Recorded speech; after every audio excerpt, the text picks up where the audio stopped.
नमस्कार और the deep dive में आपका स्वागत है। नमस्कार। आज हम एक सफर पर चलेंगे। ये सफर एक प्रकाश की किरण का है। हाँ, जो सूरज से निकलकर हमारे वायुमंडल से गुजरकर हमारी आंखों में दाखिल होती है और फिर हमारे दिमाग में एक तस्वीर बनाती है। तो इस सफर में हम देखेंगे कि आसमान नीला क्यों है, तारे क्यों टिमटिमाते हैं और हमारी आंखें ये जादू करती कैसे हैं। बिल्कुल। हमारे पास जो स्रोत हैं वो कक्षा 10 के विज्ञान के अध्याय मानव नेत्र तथा रंग बिरंगा संसार पर आधारित हैं। तो आज हम इसी फैसिनेटिंग विषय की गहराई में उतरेंगे और समझेंगे कि दुनिया हमें वैसी क्यों दिखती है जैसी वो है। चलिए तो शुरू करते हैं हमारे अपने शरीर में मौजूद सबसे कमाल के गैजेट से, हमारी आंख से। नोट्स में इसकी तुलना एक कैमरे से की गई है, जो मुझे हमेशा से बहुत दिलचस्प लगता है। और ये तुलना बिल्कुल सटीक है। सोचिए, कैमरे में एक लेंस होता है, एक अपर्चर होता है जो रोशनी को कंट्रोल करता है, और पीछे एक सेंसर या फिल्म होती है जिस पर तस्वीर बनती है। हाँ, हमारी आंख में भी ठीक यही सब है। सबसे पहले प्रकाश कॉर्निया नाम की एक पारदर्शी झिल्ली से अंदर आता है। आप कह सकते हैं कि एक कैमरे के लेंस के ऊपर लगे शीशे जैसा है। और फिर वो रंगीन हिस्सा आता है जिसे परितारिका या आइरिस कहते हैं, जो किसी की आंखों में भूरा होता है, किसी में नीला। ये क्या काम करता है? तो आइरिस जो है वो कैमरे के अपर्चर की तरह है। इसका काम है बीच में मौजूद छेद, जिसे पुतली या प्यूपल कहते हैं, उसके साइज को कंट्रोल करना। बिल्कुल। जब आप तेज धूप में जाते हैं तो आइरिस पुतली को छोटा कर देता है ताकि कम रोशनी अंदर जाए और आंखें चौंधियाएं नहीं। अच्छा। और जब आप अंधेरे कमरे में आते हैं तो ये पुतली को बड़ा कर देता है ताकि ज्यादा से ज्यादा रोशनी अंदर आ सके और आप देख पाएं। ठीक है, तो पुतली से गुजरकर रोशनी पहुंचती है लेंस तक। ये तो कैमरे का सबसे जरूरी हिस्सा होता है। हमारी आंख में भी इसे अभिनेत्र लेंस कहते हैं। ये एक उत्तल यानी कॉन्वेक्स लेंस है जो जेली जैसे प्रोटीन का बना होता है। और इसका काम क्या है? इसका काम है रोशनी को फोकस करके आंख के पिछले हिस्से पर एक स्क्रीन पर भेजना, जिसे रेटिना कहते हैं। ये बिल्कुल कैमरे के सेंसर की तरह है। एक दिलचस्प बात यह है कि ये लेंस रेटिना पर हमेशा उल्टी और असली तस्वीर बनाता है। उल्टी तस्वीर? तो फिर हमें दुनिया सीधी कैसे दिखाई देती है? ये हमारे दिमाग का कमाल है। जब रेटिना पर तस्वीर बनती है तो वहां मौजूद लाखों प्रकाश संवेदनशील कोशिकाएं, मतलब लाइट सेंसिटिव सेल्स, इस रोशनी को बिजली के सिग्नल में बदल देती हैं। ओके। फिर दृक् तंत्रिका यानी ऑप्टिक नर्व इन सिग्नल्स को किसी हाई स्पीड केबल की तरह दिमाग तक ले जाती है। और हमारा दिमाग उसे सीधा कर देता है? हाँ, हमारा दिमाग इन सिग्नल्स को प्रोसेस करके हमें सीधी तस्वीर दिखाता है। और ये सब पलक झपकने से भी तेज होता है। कमाल है। और ये पूरा सिस्टम एक बहुत छोटी सी जगह में फिट है। नोट्स में लिखा है कि हमारी आंख के गोले का व्यास सिर्फ 2.3 सेंटीमीटर होता है। हाँ, और ये बात इसे और भी अद्भुत बना देती है। सिर्फ 2.3 सेंटीमीटर का ये गोला हमें पास की किताब के अक्षर से लेकर करोड़ों किलोमीटर दूर के तारे तक सब कुछ दिखाता है। अविश्वसनीय। और इससे भी दिलचस्प बात यह है कि अगर इस गोले की लंबाई में सिर्फ 1 मिलीमीटर का भी फर्क आ जाए तो इंसान को निकट दृष्टि या दूरदृष्टि दोष हो सकता है। इतना सटीक है ये सिस्टम। तो ठीक है, हमने आंख के हिस्से समझ लिए, पर ये सब मिलकर काम कैसे करते हैं? मान लीजिए मैं किताब पढ़ रहा हूं और फिर अचानक खिड़की के बाहर दूर एक पेड़ को देखता हूं, तो मेरी आंख के अंदर ऐसा क्या होता है कि दोनों चीजें एकदम साफ दिखती हैं? ये आंख का सबसे शानदार फीचर है, जिसे समंजन क्षमता या पावर ऑफ अकोमोडेशन कहते हैं। समंजन क्षमता? हाँ, और इसके पीछे का रहस्य है पक्षमाभी पेशियां यानी सिलरी मसल्स। ये जादुई मांसपेशियां हैं जो हमारे लेंस से जुड़ी होती हैं। ये कैसे काम करती हैं? जब आप दूर के पेड़ को देखते हैं तो ये मांसपेशियां शिथिल हो जाती हैं, मतलब आराम की अवस्था में होती हैं। इससे लेंस खिंचकर पतला हो जाता है और उसकी फोकस दूरी बढ़ जाती है, जिससे दूर की चीज साफ दिखती है। बिल्कुल। लेकिन जैसे ही आप पास रखी किताब को देखते हैं, ये मांसपेशियां सिकुड़ जाती हैं।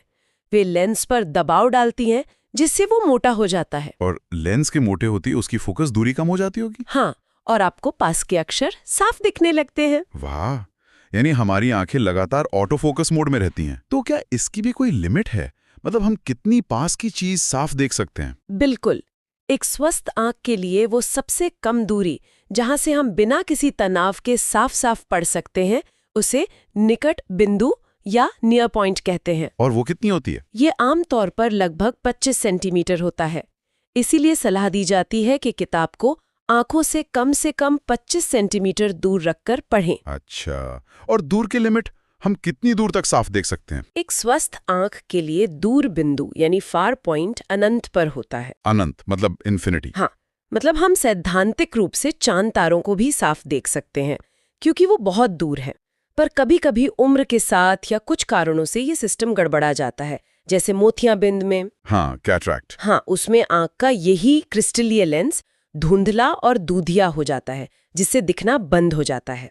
अच्छी बात यह है कि इसे सर्जरी से ठीक किया जा सकता है। तो जब ये फोकस करने की क्षमता में गड़बड़ी आती है तभी चश्मे की जरूरत पड़ती है ना? बिल्कुल। जैसे एक बहुत आम समस्या है निकट दृष्टि दोष या मायोपिया। सही। मायोपिया में व्यक्ति को पास की चीजें तो साफ दिखती हैं, लेकिन दूर की चीजें जैसे क्लासरूम में ब्लैक बोर्ड या दूर से आ रही बस का नंबर, ये सब धुंधला दिखता है। और ऐसा क्यों होता है? ऐसा इसलिए होता है क्योंकि दूर से आने वाली प्रकाश की किरणें रेटिना पर फोकस होने की बजाय रेटिना से थोड़ा पहले ही फोकस हो जाती हैं। तस्वीर सही जगह नहीं बनती। हाँ, इसके दो मुख्य कारण हो सकते हैं। या तो आंख का लेंस जरूरत से ज्यादा शक्तिशाली हो गया है, या फिर आंख का गोला थोड़ा लंबा हो गया है। अच्छा। इसे ठीक करने के लिए चश्मे में एक अवतल लेंस यानी कॉन्केव लेंस का इस्तेमाल होता है। ये लेंस प्रकाश की किरणों को थोड़ा फैला देता है ताकि वो सही जगह यानी ठीक रेटिना पर फोकस हो। और इसका ठीक उल्टा होता है दीर्घ दृष्टि दोष या हाइपरमेट्रोपिया में। एकदम सही। इसमें दूर की चीजें तो साफ दिखती हैं, पर पास की चीजें जैसे किताब पढ़ना या सुई में धागा डालना मुश्किल हो जाता है। यहाँ क्या दिक्कत होती है? यहाँ दिक्कत ये है कि पास की वस्तु से आने वाली किरणें रेटिना के पीछे फोकस होती हैं। इसका कारण होता है आंख के गोले का छोटा हो जाना या लेंस की फोकस करने की क्षमता का कम हो जाना। तो इसे ठीक करने के लिए उत्तल यानी कॉन्वेक्स लेंस का चश्मा लगता होगा। बिल्कुल। उत्तल लेंस प्रकाश की किरणों को सिकोड़कर थोड़ा जल्दी फोकस करवाता है ताकि तस्वीर रेटिना के पीछे नहीं बल्कि ठीक उसके ऊपर बने। एक और समस्या है जो अक्सर बढ़ती उम्र के साथ होती है, जिसे जरा दूरदृष्टिता या प्रेसबायोपिया कहते हैं। ये क्या है? इसमें उम्र बढ़ने के साथ हमारी पक्षमाभी पेशियां कमजोर हो जाती हैं और लेंस का लचीलापन भी कम हो जाता है। नतीजा ये होता है कि आंख की ऑटो फोकस करने की क्षमता मतलब समंजन क्षमता घट जाती है और पास का दिखना कम हो जाता है। मैंने देखा है कि कई बुजुर्ग लोग अखबार को आंखों से बहुत दूर रखकर पढ़ते हैं। हाँ बिल्कुल। और कुछ लोगों के चश्मे में 2 तरह के लेंस लगे होते हैं। Bifocal lens. जी, उन्हें द्विफोकसी या बाइफोकल लेंस कहते हैं। ये प्रेसबायोपिया का ही इलाज है। चश्मे के ऊपरी हिस्से में दूर देखने के लिए अवतल लेंस होता है और निचले हिस्से में पास का पढ़ने के लिए उत्तल लेंस। लेंस की बात चली है तो ये सिर्फ देखने में ही मदद नहीं करते बल्कि रंगों के पीछे का राज भी खोलते हैं। हाँ। जैसे एक प्रिज्म। हाँ।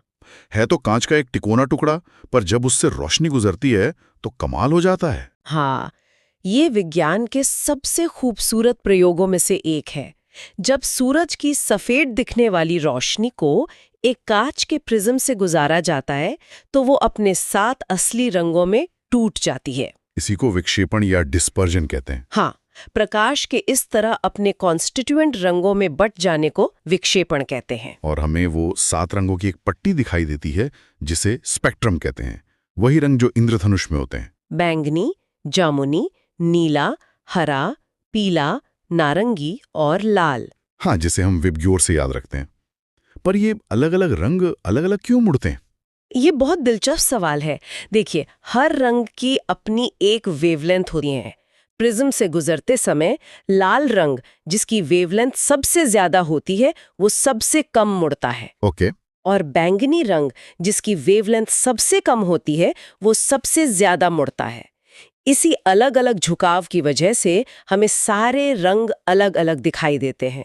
अगर प्रिज्म ऐसा कर सकता है तो क्या प्रकृति में भी ऐसा ही कुछ होता है? क्या इंद्रधनुष भी इसी सिद्धांत पर बनता है? बिल्कुल। इंद्रधनुष दरअसल प्रकृति का अपना स्पेक्ट्रम है। बारिश के बाद हवा में पानी की जो लाखों छोटी छोटी बूंदें तैर रही होती हैं, वो सब एक छोटे प्रिज्म की तरह काम करती हैं। तो इंद्रधनुष बनने की पूरी प्रक्रिया क्या है? मतलब होता क्या है बूंद के अंदर? जब सूरज की रोशनी इन पानी की बूंदों में घुसती है तो सबसे पहले वो अपवर्तित होती है यानी रिफ्रैक्ट होती है और अपने 7 रंगों में टूट जाती है। ठीक प्रिज्म की तरह। हाँ, फिर ये रंगीन किरणें बूंद के अंदर पिछली सतह से टकराकर आंतरिक परावर्तित होती हैं, मतलब इंटरनली रिफ्लेक्टेड। और फिर और आखिर में जब ये किरणें बूंद से बाहर निकलती हैं तो एक बार फिर अपवर्तित होती हैं। इन तीनों प्रक्रियाओं के बाद हमें आसमान में 7 रंगों का इंद्रधनुष दिखाई देता है। अच्छा, इसीलिए इंद्रधनुष हमेशा बारिश के बाद और सूरज के निकलने पर ही दिखता है, और शायद इसीलिए वो हमेशा सूरज की उल्टी दिशा में होता है। एकदम सही पकड़ा। आपको इंद्रधनुष देखने के लिए हमेशा अपनी पीठ सूरज की तरफ रखनी होगी। लेकिन हमारा वायुमंडल सिर्फ इंद्रधनुष ही नहीं दिखाता, वो और भी कई ऑप्टिकल जादू करता है। जैसे कि तारों का टिमटिमाना। मुझे तो लगता था कि तारे सच में टिमटिमाते हैं। नहीं, ये भी हमारे वायुमंडल का ही एक भ्रम है।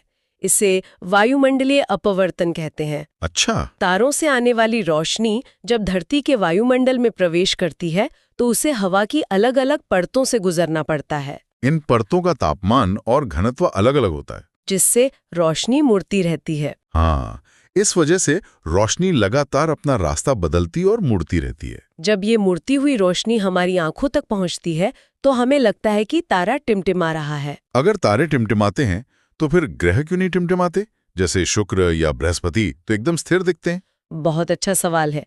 ऐसा इसलिए क्योंकि ग्रह तारों के मुकाबले धरती के बहुत पास हैं। वो हमें एक बिंदु की तरह नहीं बल्कि प्रकाश के एक छोटे से डिस्क की तरह दिखते हैं। ओह, तो वायुमंडल से होने वाले बदलाव औसत होकर खत्म हो जाते हैं और वो हमें टिमटिमाते हुए नहीं लगते। और मैंने सुना है कि इसी वायुमंडलीय अपवर्तन की वजह से हमें सूरज उगने से थोड़ा पहले और डूबने के थोड़ा बाद तक दिखता रहता है। हाँ, ये भी सच है। जब सूरज असल में क्षितिज मतलब होराइजन से नीचे होता है तब भी उसकी किरणें वायुमंडल के कारण मुड़कर हमारी आंखों तक पहुंच जाती हैं। तो कितना फर्क पड़ता है इससे? हमें सूर्योदय लगभग 2 मिनट पहले और सूर्यास्त लगभग 2 मिनट बाद तक दिखाई देता है। मतलब दिन लगभग 4 मिनट लंबा हो जाता है। वाह। अब आते हैं सबसे बड़े सवाल पर। प्रकाश के इस सफर में आसमान का रंग नीला क्यों होता है? इसका जवाब एक दूसरी घटना में छिपा है जिसे प्रकाश का प्रकीर्णन या स्कैटरिंग ऑफ लाइट कहते हैं। Scattering of light? हाँ, हमारे वायुमंडल में धूल, धुएं और गैसों के बहुत छोटे-छोटे कण मौजूद हैं। जब सूरज की रोशनी इन कणों से टकराती है तो ये कण रोशनी को चारों दिशाओं में बिखेर देते हैं। तो इस बिखरने की प्रक्रिया से आसमान नीला कैसे हो जाता है? बात यह है कि हवा के ये सूक्ष्म कण कम वेवलेंथ वाले नीले और बैंगनी रंग को ज्यादा वेवलेंथ वाले लाल और पीले रंग की तुलना में कहीं ज्यादा ताकत से बिखेरते हैं। अच्छा, तो नीला रंग सबसे ज्यादा बिखरता है। हाँ, तो जब हम दिन में ऊपर देखते हैं तो चारों तरफ से ये बिखरा हुआ नीला प्रकाश ही हमारी आंखों में पहुंचता है और हमें पूरा आसमान नीला दिखाई देता है। ये तो बहुत दिलचस्प है। अगर आसमान नीला है क्योंकि नीला रंग सबसे ज्यादा बिखरता है, तो अंतरिक्ष से आसमान काला क्यों दिखता है? क्या बात है, क्योंकि अंतरिक्ष में इस रोशनी को बिखेरने के लिए कोई वायुमंडल ही नहीं है। कोई कण नहीं? कोई कण नहीं, कोई बिखराव नहीं। इसलिए हमें सीधा अंधेरा दिखता है। प्रकाश सीधा हमारी आंखों तक आता है, फैलता नहीं। तो फिर इसी लॉजिक से सूर्योदय और सूर्यास्त के समय आसमान लाल या नारंगी क्यों हो जाता है? सुबह और शाम के वक्त सूरज क्षितिज के पास होता है।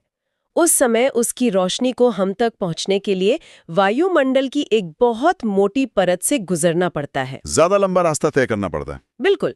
इतने लंबे रास्ते में नीला रंग तो रास्ते में ही लगभग पूरा का पूरा बिखर कर हट जाता है। हमारी आंखों तक सिर्फ ज्यादा वेवलेंथ वाला प्रकाश यानी लाल, नारंगी और पीला ही पहुंच पाता है। इसलिए हमें सूरज और उसके आसपास का आसमान लाल दिखाई देता है। जी, ये तो मैंने कभी सोचा ही नहीं। हम बस मानकर चलते हैं कि स्टॉप साइन लाल होता है, पर इसके पीछे भी फिजिक्स है कि लाल रंग कोहरा और धुंध को भेदकर सबसे दूर तक जाता है। कमाल है। हाँ, क्योंकि लाल रंग का प्रकीर्णन सबसे कम होता है। वो धुंध या कोहरे के कणों से टकराकर बिखरता नहीं बल्कि सीधा गुजर जाता है। इसीलिए खतरे के सिग्नल, गाड़ियों की ब्रेक लाइट्स सब लाल रंग की होती हैं, ताकि वो दूर से और खराब मौसम में भी साफ दिख जाएं। बिल्कुल। यह विश्वसनीय है कि प्रकाश और हमारी आंखें मिलकर हमें दुनिया का इतना खूबसूरत अनुभव कराते हैं। ये सच में हमें दृष्टि के इस उपहार की सराहना करने पर मजबूर करता है। बिल्कुल। और इसी सराहना से एक बहुत ही नेक विचार जुड़ा है, नेत्रदान का। High donation. हाँ, हमारी मृत्यु के बाद भी हमारी आंखें किसी और के जीवन में रोशनी ला सकती हैं। इसके बारे में कुछ जरूरी बातें क्या हैं जो हमारे श्रोताओं को पता होनी चाहिए? सबसे जरूरी बात यह है कि किसी भी उम्र का व्यक्ति, चाहे वो चश्मा पहनता हो या उसका मोतियाबिंद का ऑपरेशन ही क्यों ना हुआ हो, वो नेत्र दान कर सकता है। और प्रक्रिया क्या है? मृत्यु के 4 से 6 घंटे के अंदर आंखें निकाल ली जानी चाहिए। इसलिए जरूरी है कि परिवार वाले तुरंत नजदीकी आई बैंक को सूचित करें। और क्या कोई ऐसी स्थिति भी है जिसमें कोई नेत्रदान नहीं कर सकता? हाँ, कुछ संक्रामक रोग जैसे एड्स, हेपेटाइटिस बी या सी या रेबीज से पीड़ित व्यक्ति नेत्रदान नहीं कर सकते, ताकि बीमारी फैलने का खतरा ना हो। समझ गया। लेकिन ज्यादातर लोग इसके लिए योग्य होते हैं। और सबसे अच्छी बात यह है कि दान की गई आंखों का एक जोड़ा कॉर्निया की अंधता से जूझ रहे 4 लोगों तक को दृष्टि दे सकता है। ये तो सच में एक महादान है। आज हमने सूरज की एक किरण का पीछा करते हुए पूरे ब्रह्मांड की सैर कर ली। हमने देखा कि कैसे वो किरण आसमान को नीला करती है, इंद्रधनुष बनाती है और फिर हमारी 2.3 सेंटीमीटर की आंख में घुसकर हमें ये सब देखने लायक बनाती है। बिल्कुल। ये हमें याद दिलाता है कि विज्ञान सिर्फ किताबों में नहीं है, वो हमारे चारों तरफ हर पल घट रहा है। तो जाते जाते हमारे श्रोताओं के लिए सोचने वाली कोई बात? जरूर। आज हमने बात की कि हमें दुनिया कैसी दिखती है, पर कभी ये सोचिए कि अगर हमारी आंखें इंसानों की तरह नहीं बल्कि किसी मधुमक्खी की तरह होती। मधुमक्खियां पराबैंगनी यानी अल्ट्रावायलेट प्रकाश देख सकती हैं जो हम नहीं देख सकते। अगर हम भी वो देख पाते तो हमें फूलों पर ऐसे पैटर्न और रंग दिखते जिनकी हम आज कल्पना भी नहीं कर सकते। दुनिया का एक बिल्कुल अलग ही रूप हमारे सामने होता। हाँ, इसी विचार के साथ आज की ये चर्चा समाप्त करते। अगर आपको इसी तरह आसान भाषा में पढ़ना अच्छा लगता है तो इस चैनल को अभी सब्सक्राइब कर लीजिए। अगर आप सभी सब्जेक्ट्स के नोट्स चाहते हैं तो वीडियो के डिस्क्रिप्शन बॉक्स को जरूर चेक करें।